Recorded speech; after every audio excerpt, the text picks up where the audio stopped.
Hey everyone, hope all is well. Mainstream media has been receiving huge amounts of criticism lately, and I personally feel most of it is justified. But what are the problems with mainstream media? What are the things we should be looking out for when consuming it? Well, here are 6 things to consider. Number 1, they are mouthpieces for the establishment. Sometimes this can be intentional, but for the most part it is just a systemic problem because of the way that journalism is conducted in large organisations. Have you ever noticed how headlines, articles and news programmes are absolutely filled with quotations from politicians and spokespeople for organisations? One former cabinet minister told me today antediluvian doesn't begin to cover it when you get to Jeremy Corbyn. Another said if he took over, it would be the party led by Karl Marx. One senior figure said to me that if Jeremy Corbyn took over, they'd leave the party, and they think they speak for many. Did you notice in that clip how no names were given, and therefore there is no context? For me, this is irresponsible journalism. People should be held accountable for the words that they speak. Often when quotes are used, and properly attributed, they are rarely fact-checked or challenged. You may ask, but if the quote is not accurate, how would a news organisation be allowed to publish it? Because if they just repeat what the politician has said, they are still technically reporting the truth, as in, the truth is, someone really did say that, even if the words themselves are false, distorted and wildly misleading. And even if the quotes are criticised, the mainstream media has still promoted the politician's soundbites to the masses first. And this is exactly why politicians keep saying whatever the hell they want, because they know that the mainstream media will often serve as obedient stenographers and do the marketing for them. You create an environment for establishment journalism. You may also feel that journalists change their view in order to fit in with a particular news organisation, when in fact, it's the views they already have that get them employed. How can you know that I'm self-censoring? How can you know don't say that you're journalists self-censoring. I'm sure you believe everything you're saying. But what I'm saying is if you believe something different, you wouldn't be sitting where you're sitting. This isn't much of an issue though, if the organisation allows for independent thinking to be maintained.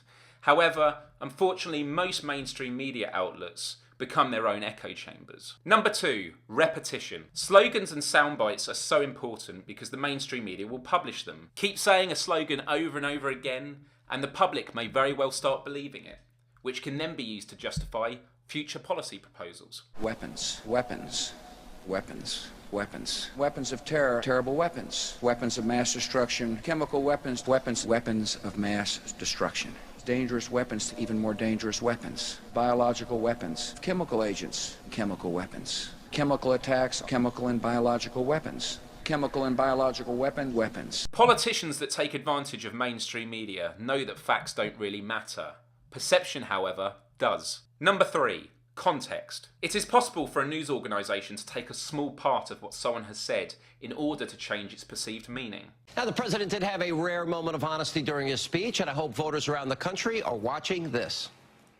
Taxes are scheduled to go up substantially next year for everybody. All right, that's right. I know the Anointed One will make sure that that happens. Under the tax plan passed by the last administration, taxes are scheduled to go up substantially next year for everybody.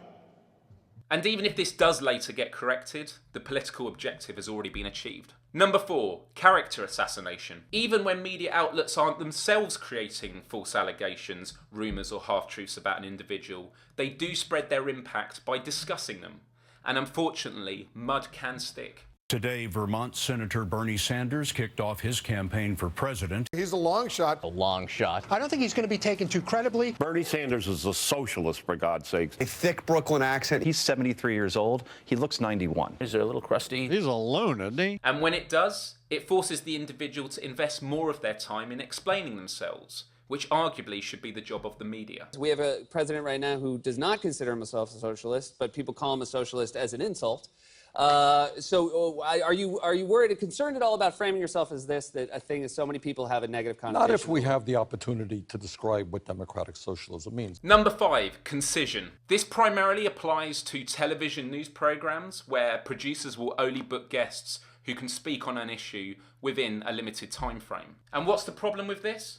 Because when a guest has a small time slot, usually between 2 commercial breaks, It forces them to have to speak on the establishment's own terms. Therefore, if the guest says something mainstream, the interviewer will probably move on and not ask for more evidence. But if they say something unexpected, unusual, against the establishment, they will be questioned again and again on it. They'll be really pushed. And unfortunately, you won't have enough time to back up your point if you are squeezed with Concision. I have met Hamas in Lebanon, and I've met Hezbollah in this country in Lebanon. I've also met... So are they your friends or not? Can I finish? Are they your friends or not? Can I finish? I've also met... Well, you can't if it's a long answer. Look, the issue is this. You are not prepared to discuss the whole issue of the Middle East. You're not prepared to discuss the wider question. Concision therefore means that the most important issues and debates to be had in society don't get the airtime that they should. We should seriously consider not continuing Section 215. Let me interrupt you.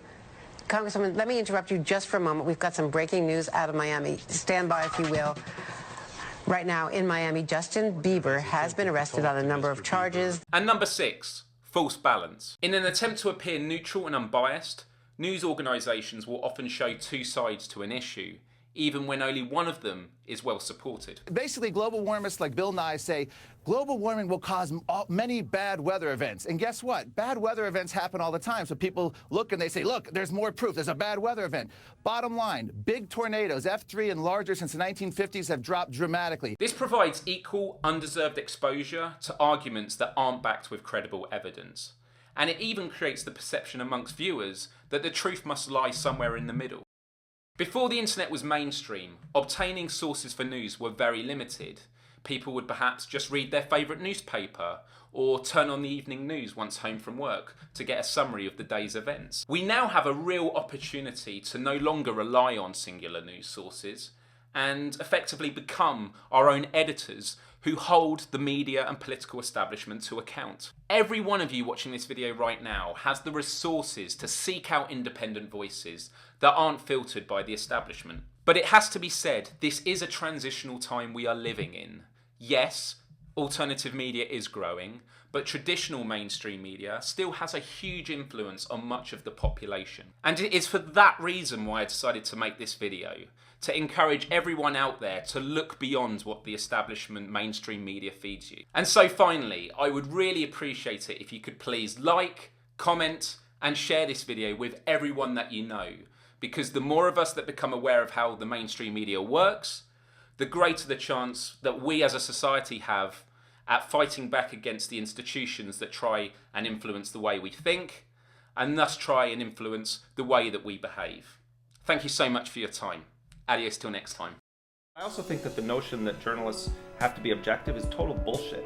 Objectivity is used as a code for being devoted to the official version put out by the state. Yes. You know, it's completely fabricated.